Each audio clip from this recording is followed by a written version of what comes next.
got a comment from my last video, or it showed up this morning, and it was about bars and chains, and the last 661 video I did, the little 661 ported fun day I had with Steve and Deacon from Georgia.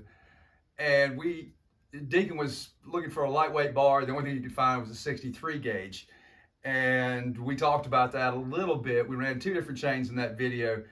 But both, brand new bars and brand new chains, a brand new bar and brand new chains. And somebody asked, what's up with 50 gauge and 63 gauge? And we get into I'm trying to keep this as focused as I can. And we'll talk about the benefits of 50 and 63. But here's what it means. And I'll take you in and show you. So when you look at your box, so you got 3/8 pitch, all right, and you see that's the distance between the center of 3 rivets divided by 2. And, just, there's no way to eyeball that. You just have to look at it and say, yeah, that's normal full-grown chain. And then 50 gauge is the width of the groove, or the thickness of the driver, okay? So when I make loops of chain off of a roll, you don't count straps or teeth or anything like that. You count drivers. So every one of these is a quote-unquote a link. And so when it comes to bars and chains, everything's different.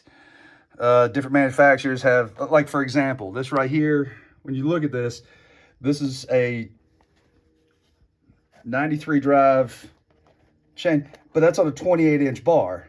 If this was if you tried to put this on a steel branded bar, it's only 91 drive lengths. But before we get confused about that, so that's basically where we're at, is the thickness of the groove in the bar and the thickness of the driver. So like we try and do on this channel is get away from some of the wives' tales and myths and the rhetoric behind certain things, where some people think there's fact based in rumor and wives' tale. So I've got a selection of bars here I've got some used 50 gauge. I've got 3 manufacturers technically, of 50 gauge bars, and I'll show you what's up. Okay, I got a brand hammer new 50 gauge bar. You can still see where it was ground at the factory. So this has I've actually made a couple of test cuts with this, but this is, for all intents and purposes, a brand hammer new bar. I've got a section of chain that has never been run. And I've always understood this and have been told, which come to find out is accurate. I did a little pre-testing before I opened up my big fat mouth, is that a brand new 50 gauge bar and a brand new 50 gauge chain, well, here, let me take you in just a little closer, move that down, will have just a little bit more wobble in the drivers. It's not as stable in the cut. So let's take a look at, this is an Oregon made Husky chain. The last stuff was C83. So this is what they call H47. There's a code for all these. And it's about the same amount of wobble. And then, we'll look at I've got a brand new steel chain. I should have untangled this beforehand, just to show you. I mean, all the manufacturers are pretty close. I didn't notice any real significant difference in, here, let me just drop that in there so we can continue to chit chat. Let me take some of the tension off of this, so nothing's bound up or anything. But same deal. You got some wiggle in here. This chain's never been used. This bar's never been used. Let's try a different bar.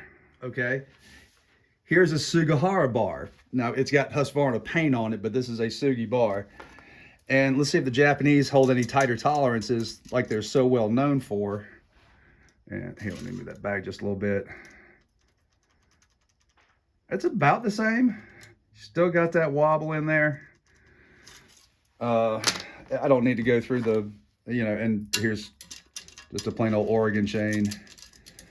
And that feels nice and snug.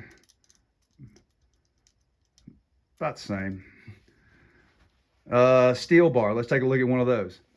All right, here's our C83. I just took this one out of the box, so this one's never seen any cutting whatsoever. Still got some wiggle in it, and I believe that's repeatable across the board. Still got some wiggle. And just for kicks and snickers, let's try some EXL. Actually, this is skip to, so it's EXJ 72. That seems to be a little bit better, not much. Oops. No, we still got some wiggle in there. All right, I know that's a little repetitive, but I did want you to see there's really not that much difference in the brand manufacturer. What I do want to emphasize is the idea, and we'll get to the 63 gauge bar in a second. Next thing I want to show you is, let's see how much play is in a used bar and a used chain. So that's going to be more typical of what you got on your saw. And the reason why we talk about this is that's how it cuts straight. If the chain's walking around in the kerf, you're not going to be able to fall a tree, and you're not cutting as straight. If you're just bucking logs, this doesn't matter. But then we'll get to bar maintenance here in just a minute. So stick with me, don't leave.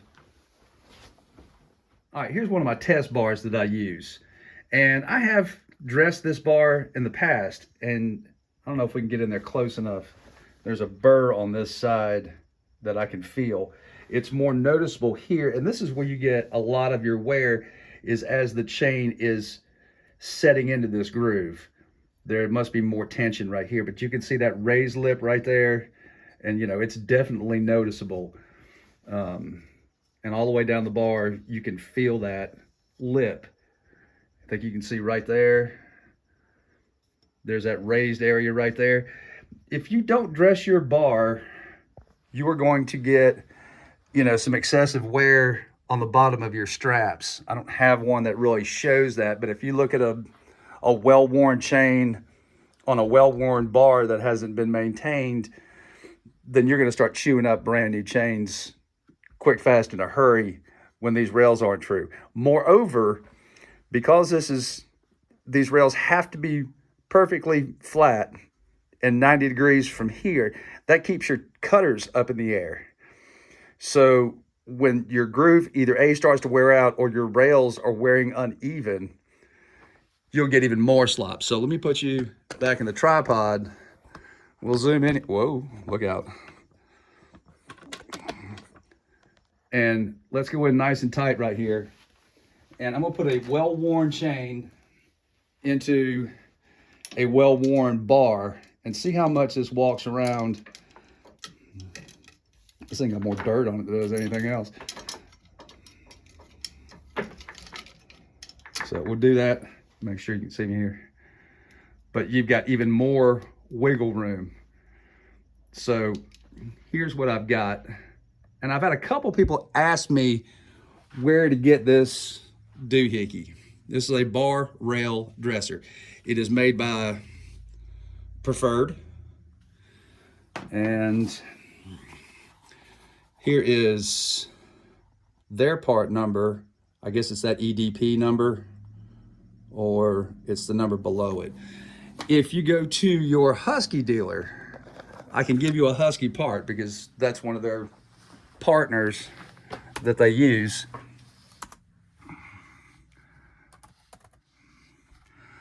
All right, so we get in here. So you can order by this part number, 653, 4 zeros and a 39. List price on that is $40. They used to be, that's gone up just like everything else. And then a replacement file. it can be had for $18. And you can kind of shop that around. I've seen those on Amazon and on eBay occasionally for less than that. But there's your part numbers. And we're gonna just do a little bit of bar maintenance with this. And let me see if I can take you out a little farther. And you'll see how this unit works. So it has this guide here on the side, and that keeps you straight. Yes, you can dress this with a flat file, but the idea of getting this back to where both rails are equally the same height, because you'll notice with this guide, as you start to grind on this, or excuse me, as you start to file on this, that you'll have one rail be a little shinier than the other. And then conversely, once you get done, you can run it down the side and knock that burr off. You know, it's a one-way file. I'm not gonna go through the whole process, but what I will do is I'm gonna stop right here. Let me dress this rail, and we'll put that used chain in there and see if this tightens it up just a little bit. Okay, bars dressed. See how much nicer that looks? You'll also have less friction.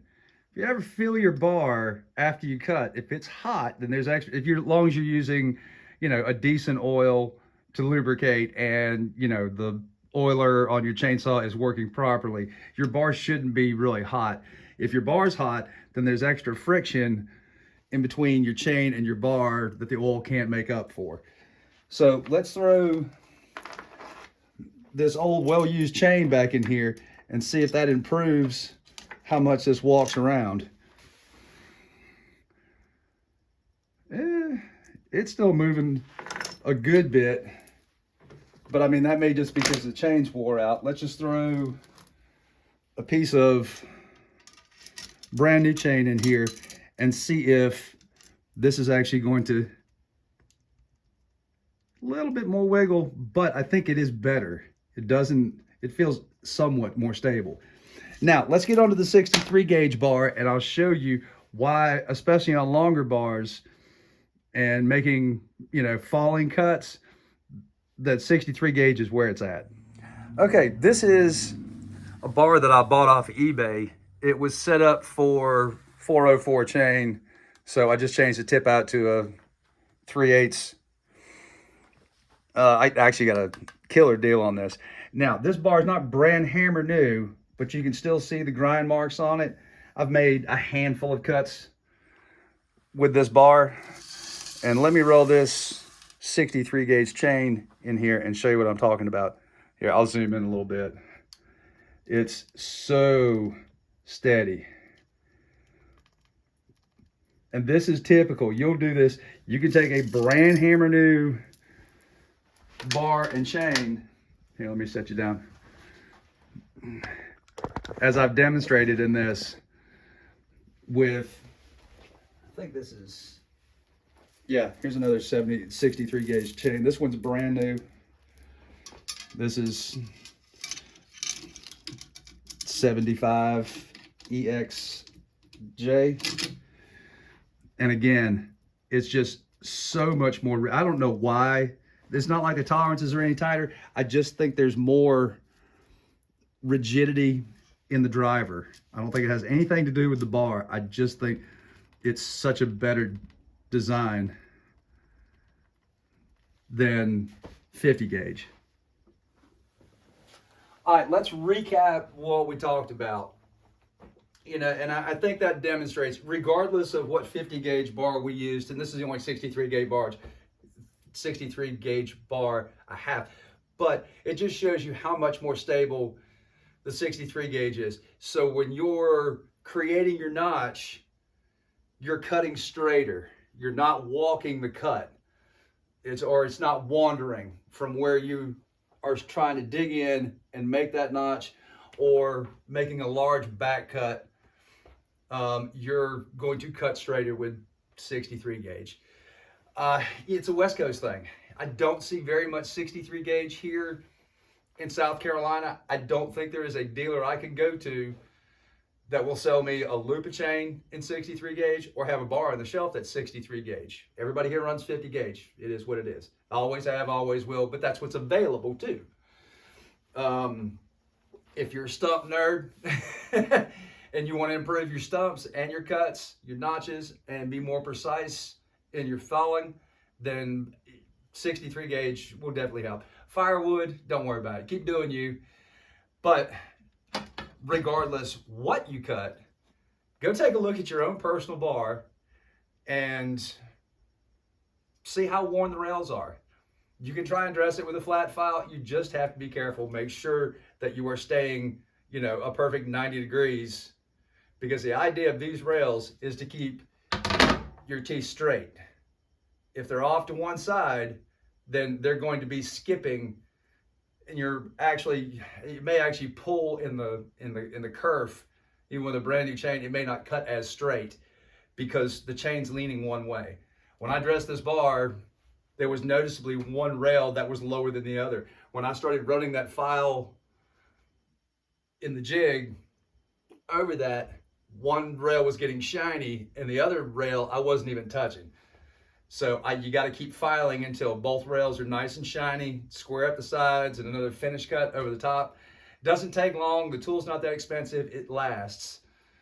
Just like any other file, it's going to wear out.